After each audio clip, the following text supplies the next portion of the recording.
Hey everyone, welcome back again to another video on this channel. This time the question is how to set up domain email on the iPad, right?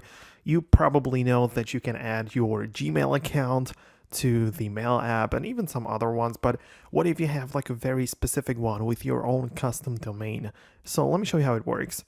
First of all, what you need to do is to open up the settings app on your iPad, right? And as you are in here, you want to navigate over to the mail section. Now, it might depend on which version of the iPad OS you have because the organization is a bit different, but essentially tap on apps and then head over directly to the mail app.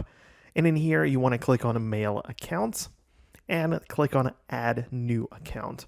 So you have a few options like iCloud, Google, Microsoft, Yahoo, Outlook, a lot of stuff going on, but you also have one option called Other, and that's what we want to go with.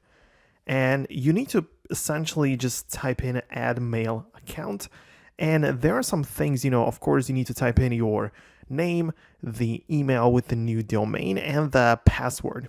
You can also just give it some description, but essentially when you do this and tap on next, you should be like logged in and connected through the servers of your custom domain, and you should be able to have that ready as your another account in the Mail app. Obviously, you also have some other options for the calendars as well as contacts, so you can also just add them through like different accounts, but we are focused mostly on email, so that's how you can do this. Keep in mind that besides the built-in mail app, there are also different mail clients which might work better for your situation, so feel free to explore the App Store for more options.